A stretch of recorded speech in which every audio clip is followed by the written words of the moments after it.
கிறிஸ்துவுக்குள் பிரியமானவர்களே, சங்கீதம் 4, 5, 6 விளக்கத்து பகுதிக்காக தியானத்திற்கு உங்களை அன்புடன் அழைக்கிறேன். நெகினோத் என்னும் வாத்தியத்தில் வாசிக்க ராக தலைவனுக்கு ஒப்புவிக்கப்பட்ட தாவீதின் சங்கீதம் என்று எழுதப்பட்டிருக்கிறது.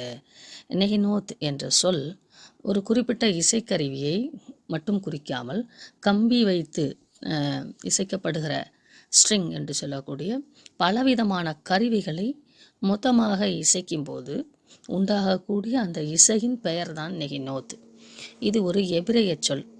நரம்பு கருவிகள் அல்லது நரம்பு கருவிகளால் இசைக்கப்படும் பாடல் என்று இதற்கு பொருள் பெறும். இந்த மூலச்சொல் தந்திகளை தொடுவது, தந்திகள் அந்த கம்பிகள், அந்த ஸ்ட்ரிங்ஸ், தந்திகளை தொடுவது அல்லது மீட்டுவது என்று பொருள்படும்.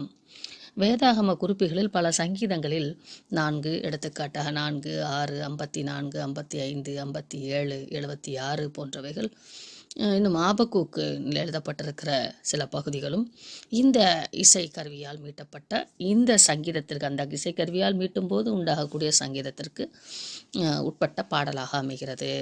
நீங்கள் இதை கேட்கும்போது ஒரே ஒரு டியூன் என்று நினைக்கக்கூடாது.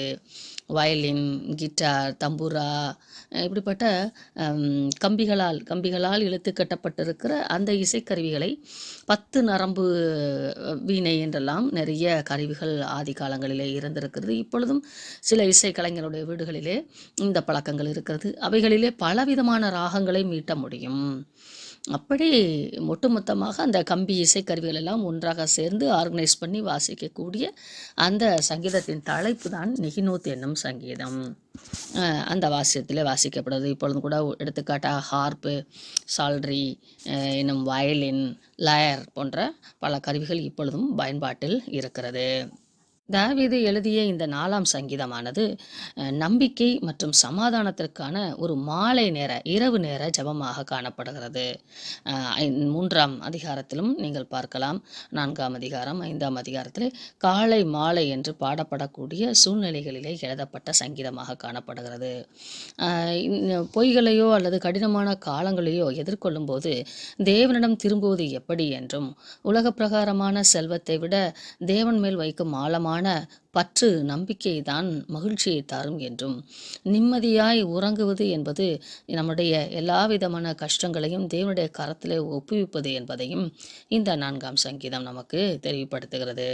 முதல் 2 வசனங்களிலே துன்பத்தில் தேவனை அழைத்தல், நாம் தேவனை நோக்கி எப்படி அழைக்க வேண்டும் என்பது போலவும், 3, 4, 5 வசனங்களிலே எதிர்வினை ஆற்றுவதற்கு பதிலாக தேவன் மேலே பற்றுதலாய் நம்பிக்கையாய் இருக்க வேண்டும் என்றும், 6-8 வசனங்களிலே உண்மையான மகிழ்ச்சியும் நிம்மதியான உறக்கமும் தேவ சமூகத்திலிருந்து நாம் பெற்றுக்கொள்ள முடியும் என்பதையும் விளக்கப்படுத்துகிறது. 1ஆம் வசனம், என் நீதியின் தேவனே, நான் கூப்பிடுகையில் எனக்கு செவி கொடும், நெருக்கத்திலிருந்த எனக்கு விசாலம் உண்டாக்கினீர், எனக்கு இறங்கி என் விண்ணப்பத்தை கேட்டருளும் என்று சொல்லி தாவீது தன் தேவனிடத்திலே வேண்டுதல் செய்வதை பார்க்கிறோம். அதை தொடர்ந்து அவர் கடந்த காலங்களிலே தேவன் தனக்கு செய்த நன்மைகளை நினைவு கூர்ந்து அவர் தேவனிடத்திலே தம்மை ஒப்பு கொடுக்கிறதை பார்க்கிறோம். அடுத்த வசனம், மனுபுத்திரர் என்று மனிதர்களிடத்திலே பேசுகிறார். 1ஆம் வசனம் தேவனிடத்திலே பேசுகிறார், 2ஆம் வசனம் மனிதர்களிடத்திலே பேசுகிறார். எதுவரைக்கும் என் மகிமையை அவமானப்படுத்தி வீணானதை விரும்பி பொய்யை நாடுவீர்கள். இது கிறிஸ்து ஜெபிப்பது போலவும் இது ஒரு பாவனையாக இருக்கிறது. 3ஆவது வசனம் மனிதர்களிடத்திலும் தன்னிடத்திலும் பேசுகிறார். பக்தி உள்ளவனை கர்த்தர் தமக்காக தெரிந்து கொண்டார் என்று அறியுங்கள் என்று சொல்லிவிட்டு, நான் கர்த்தரை நோக்கி கூப்பிடுகையில் அவர் கேட்பார் என்று தனக்குத்தானே அவர் பேசிக்கொள்கிறார்.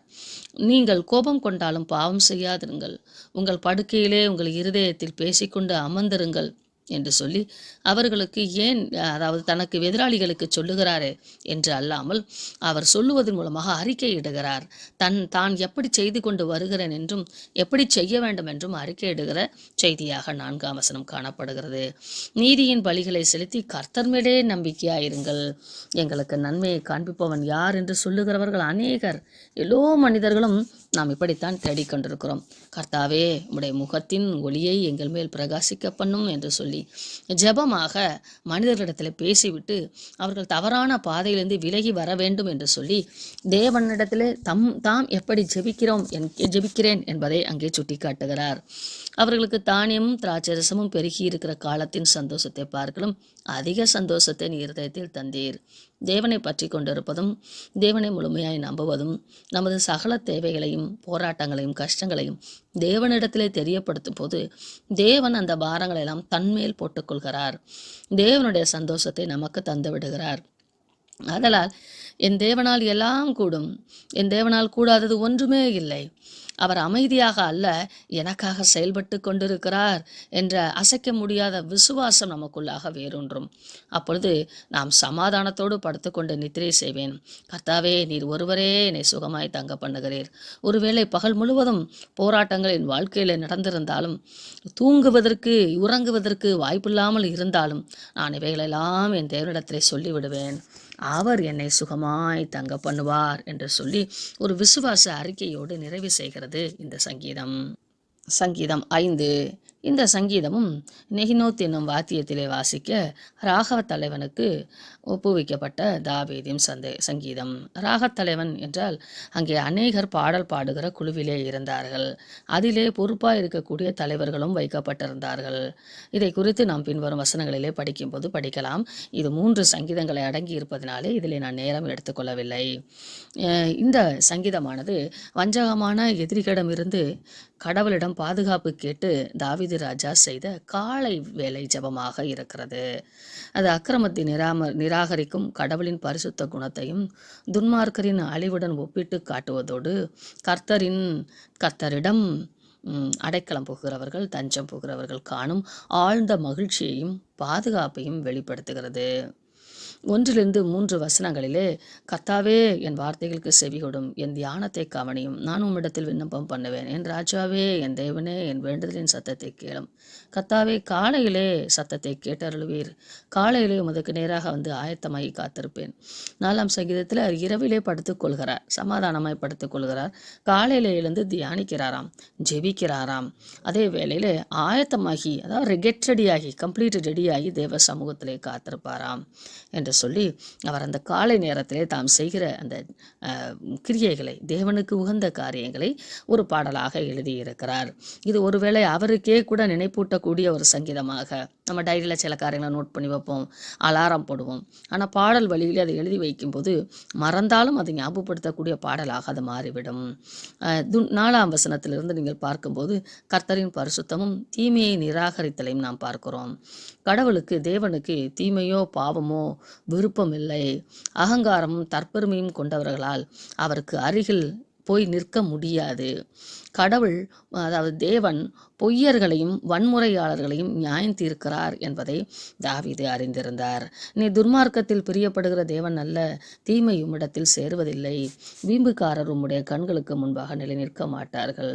அப்போ இதெல்லாம் தனக்குள்ள இருக்கா என்று அவர் ஆராய்ச்சி செய்து பார்த்திருக்கிறார். அதனால் தான் எழுதுகிறார், அக்கிரமக்காரர் யாவரையும் வெறுக்கிறீர், பொய் பேசுகிறவர்களை அழிப்பீர், இரத்த பிரியனையும் சூதுள்ள மனிதனையும் கர்த்தர் அருவருக்கிறார் என்று சொல்லி தேவனுடைய விருப்பங்கள் என்ன, அவருடைய சித்தம் என்ன, அவருடைய மனிதனிடத்திலிருந்து அவர் எதிர்பார்க்கும் எதிர்பார்ப்புகள் என்ன என்று தாவீது புரிந்திருந்தார். அதை சொல்லி பாவ மன்னிப்பின் ஜெபம் போல இது அமைகிறது. இந்த பாடலிலே நீங்கள் பார்க்கும்போது நன்றி செலுத்துவதும் தியானிப்பதும் பாவ மன்னிப்பின் ஜெபத்திற்கு, அதாவது இந்த காரியங்களாம் என் தேவனுக்கு பிடிக்காது, அப்போ நான் செய்யக்கூடாது என்று சொல்லுவது போல ஒரு எச்சரிப்பை போலவும் இது அமைகிறது. நானும் மிகுந்த கிருபையினாலே உமது ஆலயத்துக்குள் பிரவேசித்து, அப்போ நான் என்ன செய்யணும்? சூதுவாது பேசக்கூடாது, பொய் பேசக்கூடாது, வீம்பு பேசக்கூடாது. அப்போ நான் என்ன செய்யணும்? அப்போ இந்த நீங்கள் சங்கீதங்களிலே பார்த்தீர்கள் என்றால் தாவீது எப்பொழுதுமே புற மனிதர்களையும் தேவனிடத்திலே அழைப்பு கொடுத்து விட்டு தான் என்ன செய்கிறேன் என்று அவர் சொல்லுவார். தேவனிடத்திலே மனிதர்கள் செய்யும் சகலவிதமான தவறான காரியங்களையும் தேவனிடத்திலே சொல்லிவிட்டு நானோ அப்படி செய்யாமல் உம்மை நம்புகிறேன் என்று அவ்வப்போது அடிக்கடி அநேக சங்கீதங்களிலே, ஒவ்வொரு சங்கீதங்களிலும் நீங்கள் பார்க்கலாம், தன்னை குறித்து, தன்னுடைய ஆன்மீக நிலைப்பாட்டை குறித்து மனிதர்களுக்கு முன்பாகவும் தேவனுக்கு முன்பாகவும் சொல்லக்கூடிய நல்ல ஒரு பக்தி வைராக்கியமான மனிதனாக நீங்கள் காணலாம். நமது வாழ்க்கையிலும் அப்படிப்பட்ட காரியங்களை கடைபிடிக்க வேண்டும்.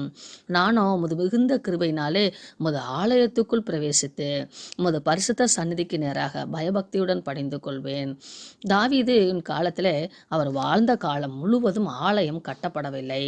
ஆனால் அவர் பரலோக ஆலயத்தை எப்பொழுதும் தன் மனதிலே வைத்து அதற்கான தரிசனம், அதற்கான செய்வதற்கான அந்த வாஞ்சை அவருக்குள்ளாக நிரம்பி இருந்தது. அவர் அந்த மோசேயின் கூடாரங்களை தகர்த்து கொண்டு வந்து அந்த உடன்படிக்கை பெட்டி இவருடைய சம்பவங்கள் எல்லாம் கேட்டு இருந்து அவைகளை அவர் ஆராதிக்கிறவராக, அந்த கூடாரத்தில் ஆராதிக்கிறவராக இருந்தாலும் அது பரலோக ஆலயத்தின் மாதிரி என்பதை மிக தெளிவாக உணர்ந்திருந்தார். இதை நாம் அவர் பல சங்கீதங்களிலே காணலாம். 8ஆம் வசனம், கர்த்தாவே, என் சத்துருக்கள் நிமித்தம் என்னை உம்முடைய நீதியிலே நடத்தி எனக்கு முன்பாக உம்முடைய வழியை செவைப்படுத்தும். என்னை நீதியிலே நடத்தி, என்னை உம்முடைய நீதியிலே நடத்தி. ரொம்ப தெளிவான ஒரு அர்த்தத்தை உடைய புரிதல் தாவீதுக்கு இருந்தது. சங்கீதம் 23லும் உம்முடைய நாமத்தின் நிமித்தம் என்னை நீதியின் பாதையிலே நடத்தி என்று எழுதியிருப்பார். நீதியின் தேவன், அவர் மாத்திரமே நம்மை நீதியின் பாதையில் நடத்த முடியும். தேவ நீதியிலே நடந்தால்தான் தேவ பாதுகாப்பை நாம் பெற்றுக்கொள்ள முடியும். தேவ ஆசீர்வாதத்தை நாம் பெற்றுக்கொள்ள முடியும். தேவ பிரசன்னத்திலே வாழ முடியும். அதனால் என்னால் அந்த நீதி வழியிலே நடக்க முடியாது, நீர் என்னை நடத்தும் என்று சொல்லி ஒப்பு கொடுக்கிறான்.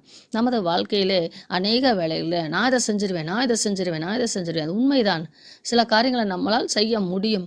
ஆனால் அது தேவ பலத்தால் மட்டும்தான் செய்ய முடியும் என்று நம்புகிறவர்கள் தான் தேவனுக்கு உகந்த காரியங்களை செய்ய முடியும்.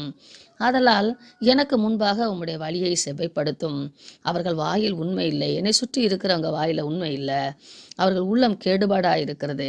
அவர்கள் தொண்டை திறக்கப்பட்ட பிரேத குழியாக இருக்கிறது. தங்கள் நாவினால் இச்சகம் பேசுகிறார்கள். இது ஒரு புறம்.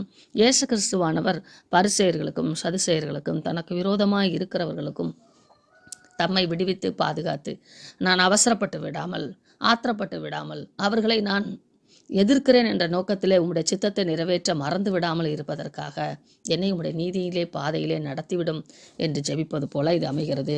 கிட்டத்தட்ட தாவீதின் ஜெபங்கள், அவனுடைய வாழ்க்கையில் நடந்த ஒவ்வொரு சம்பவங்களும், கிறிஸ்துவனுடைய வாழ்க்கையிலே அந்த 30 வருடங்களாக அவர் எப்படியெல்லாம் ஒவ்வொரு நிமிடங்களையும், ஒவ்வொரு மணித்துளிகளையும், ஒவ்வொரு நாட்களையும் கழித்தார் என்பதை நாம் இந்த சங்கீதங்களிலே வாசிப்பதன் மூலமாக புரிந்து கொள்ளலாம். தொடர்ந்து அவர்களை குற்றவாளிகளாக தீரும், நீரே அந்த ஆலோசனைகள் எல்லாம் விழும்படி செய்யும் என்று ஜெபிக்கிறார். நமது வாழ்க்கையிலும் கூட நமக்கு விரோதமாய் துரோகங்கள், குற்றங்கள் நடக்கும்போது குற்றவாளிகளை தேவ சமூகத்திலே ஒப்பு கொடுக்க வேண்டும்.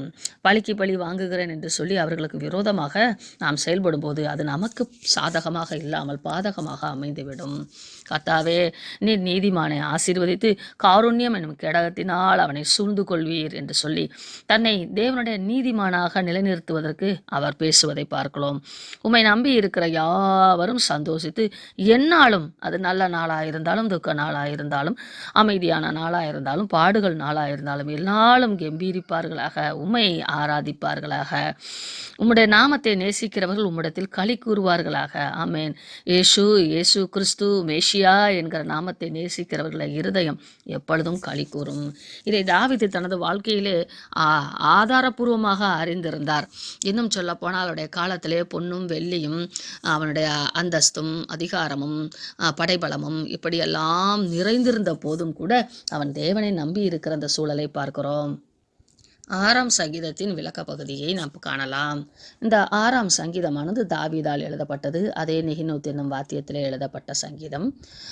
இது ஒரு புலம்பலாக காணப்படுகிறது. மரணப்படுக்கையிலேயோ அல்லது அவர் மிக நோய்வாய்ப்பட்டோ இருந்திருக்க வேண்டும். இது ஆழ்ந்த துக்கத்திலே, துன்பத்தின் போது இரக்கத்திற்காக மன்றாடக்கூடிய மன்றாட்டின் அந்த சொற்கள் வெளிப்பாடாக இருக்கிறது. இன்னும் சொல்லப்போனால் மனம் திரும்புதலுக்கான ஒரு சங்கீதமாகவும் இது அமைகிறது.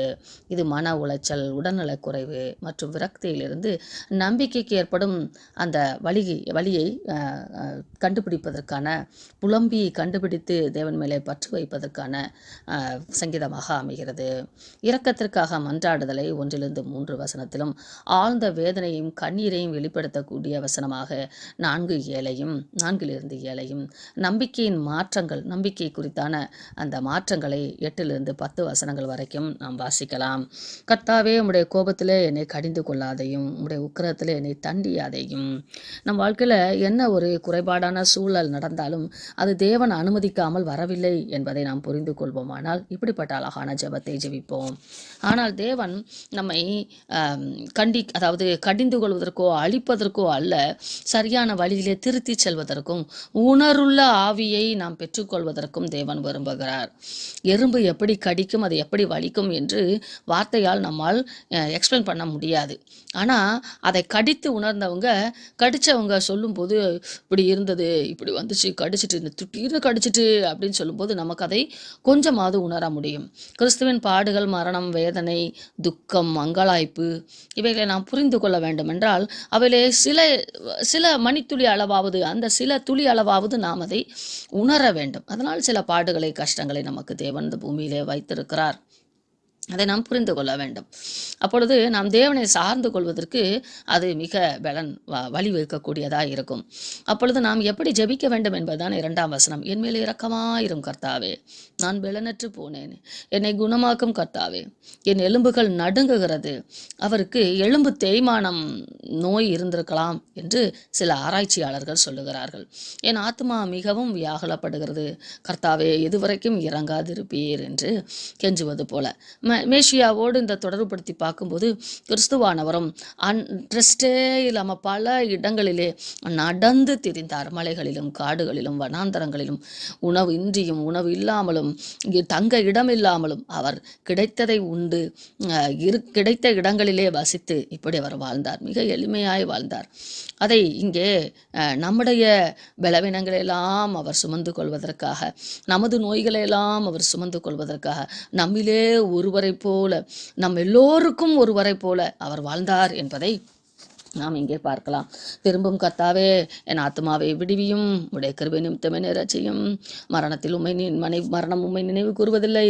பாதாளத்தில் உம்மை துதிப்பவன் யார்? என்னை உயிரோடு வைப்பீரானால் நான் உம்மை நினைவு கூறுவேன், நான் உம்மை துதிப்பேன், நான் உம்மை பறைசாற்றுவேன்.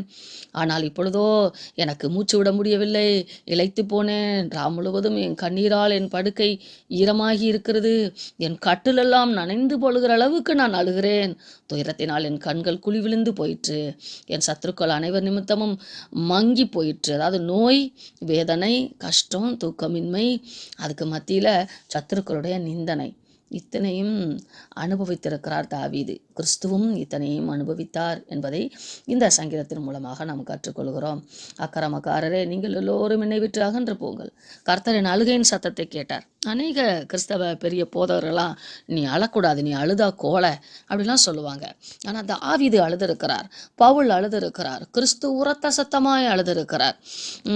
அநேக வேளைகளில் நாம் இன்னும் வேதம் கிறிஸ்துவும் நமக்கு என்ன சொல்லுகிறார்கள் என்பதை கேட்க மறுக்கிறோம். மனிதர்கள் முன்பாக அழுது பாசாங்கு போடுவது தவறு.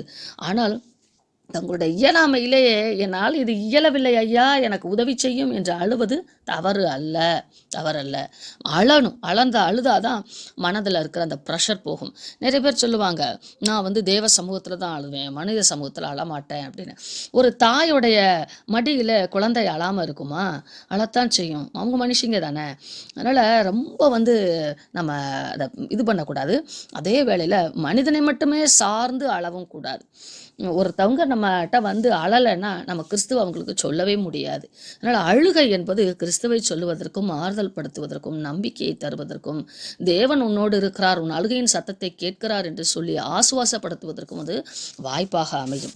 இனி யாராவது அழும்போது நடிப்புக்காக அழுதா கூட அதை நீங்கள் வாய்ப்பாய் பயன்படுத்தி கொண்டு ஆண்டவருக்குள்ளாக அவர்களை தேற்றுவதற்கு நாம் கற்றுக்கொள்ள வேண்டும். இந்த அழகான இந்த சங்கீதத்தின் விண்ணப்பத்தை கர்த்தர் கேட்டார், கர்த்தர் என் ஜெபத்தை ஏற்றுக்கொள்வார் என்று நம்பிக்கையோடு நிறைவு செய்கிறார். என் பகைஞர் எல்லோரும் வெட்கி மிகவும் கலங்கி போவார்கள். நம்புறேன், என்னன்னா என் தேவனிடத்துல ஜெபிச்சிருக்கிறேன், அவர்கள் பின்னாக திரும்பி சடுதியிலே வெட்கப்படுவார்கள் என்று சொல்லி அவர் தம்மை கிறிஸ்துவுக்குள்ளாக, தேவனுக்குள்ளாக தேற்றிக்கொள்கிறார். தேவன் தாமே இந்த சங்கீதங்களின் ஆழமான கருத்துக்களை நம் உணர்வுகளோடு சேர்த்து கொள்வதற்கு, நமது வாழ்க்கையிலே அதை கடைபிடித்து பயணிப்பதற்கு உதவி செய்வாராக. ஆமென்.